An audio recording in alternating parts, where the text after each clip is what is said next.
ग्राहकांना विजेच्या बाबतीत समृद्ध बनवण्याच्या दिशेनं महावितरणानं आणखीन एक पाऊल टाकलंय।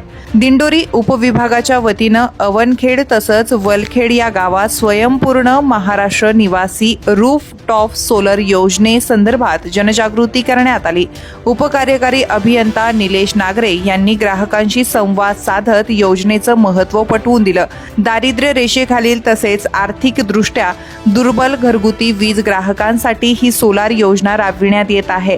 यात 100 युनिटपेक्षा कमी वीज वापर असलेल्या घरगुती ग्राहकांना सौर ऊर्जेच्या माध्यमातून वीज बचत आणि आर्थिक सक्षमीकरणाचा लाभ मिळणार आहे। या योजनेमुळे ग्राहकांच्या वीज बिलात मोठी बचत होणार असून स्वच्छ आणि हरित ऊर्जेला चालना मिळणार असल्याचा दावा करण्यात आला। पर्यावरण संरक्षणासही मदत होणार आहे। केंद्र शासन आणि राज्य शासनाकडून पात्र लाभार्थ्यांना अनुदान देण्यात येणार आहे।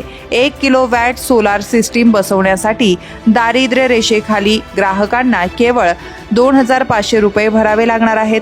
SC तसेच ST ग्राहकांना ₹5,000 भरावे लागणार आहे। इतर ग्राहकांना 10,000 रुपये एवढी रक्कम भरावी लागणार आहे। दरम्यान नागरे यांनी केलेल्या आवाहनाला प्रतिसाद देत जवळपास 100 ग्राहकांनी सदर सहभाग नोंदविण्यासाठी अर्ज सादर केले। यावेळी लखमापूर कक्षाचे सहाय्यक अभियंता महेश पवार, ग्रामपंचायत पदाधिकारी कर्मचारी उपस्थित होते। मुख्य अभियंता सुंदर लटपटे, प्रभारी अधीक्षक अभियंता देवेंद्र सायनेकर आणि कार्यकारी अभियंता अनिल झटकरे यांच्या मार्गदर्शनाखाली योजना राबविण्यात येत आहे। नमस्कार। स्वयंपूर्ण महाराष्ट्र आवासीय रूफटॉप सोलार म्हणजे थोडक्यात स्मार्ट मिट योजना ही सध्या योजना जी आहे तर सध्या संपूर्ण महाराष्ट्रामध्ये ह्या योजनेचे फॉर्म भरण्याची मोहीम सुरू झालेली आहे। दिंडोरी उपविभागामध्ये विविध ठिकाणी सुद्धा आपण कॅम्प घेत आहोत आणि त्या कॅम्पच्या माध्यमातून ग्राहकांचा उत्स्फूर्त जो प्रतिसाद आहे तो मिळत आहे। थोडक्यात ही जी योजना आहे तर ती योजना एक 3 प्रकारचे ग्राहक आहेत। BPL ग्राहक आहेत, SC ST ग्राहक आहेत आणि तिसरे जे आहेत तर ते म्हणजे ओपन कॅटेगरीचे ग्राहक आहेत। तर जो SC कॅटेगरीचे जे SC आणि ST जे आहेत त्यांनी 5,000 रुपये भरायचे आहेत। BPL ग्राहक जे असेल त्यांना 2,500 भरायचे आहेत आणि जे ओपन कॅटेगरीचे ग्राहक आहेत त्यांनी 10,000 भरायचे आहेत। आणि उर्वरित जो खर्च आहे तो केंद्र शासन आणि महाराष्ट्र शासन हा तो खर्च जो आहे तो खर्च त्या ठिकाणी करणार आहे। तर अतिशय सुंदर ही योजना आहे। 100 युनिटपर्यंत ज्या ग्राहकांचा वापर आहे अशाच ग्राहकांसाठी ही योजना आहे। ते मी आवर्जून या ठिकाणी नमूद करतो।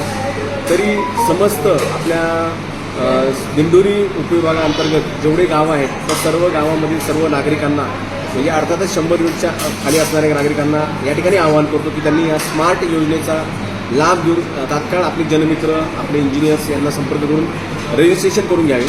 तसेच 100 युनिटच्या वर देखील जे ग्राहक असतील तर त्यांच्यासाठी सुद्धा आपल्या सर्वांना माहिती आहे की प्रधानमंत्री सूर्यघर योजनेअंतर्गत त्यांना 78,000 रुपये सबसिडी आहे 3 किलोवॅटपर्यंत। तर त्यांनी सुद्धा या योजनेचा फायदा घ्यावा असं या ठिकाणी मी आवाहन करतो। धन्यवाद। तुमच्या भागातील प्रत्येक बातमी पाहण्यासाठी तसेच अशाच ताज्या आणि विश्वासार्ह घडामोडींसाठी उत्तर महाराष्ट्र न्यूज नेटवर्क सोबत जोडलेले रहा। सोबतच फेसबुक, इंस्टाग्राम आणि यूट्यूबवरही आम्हाला लाईक आणि शेअर तसेच सबस्क्राईब आणि फॉलो करायला विसरू नका।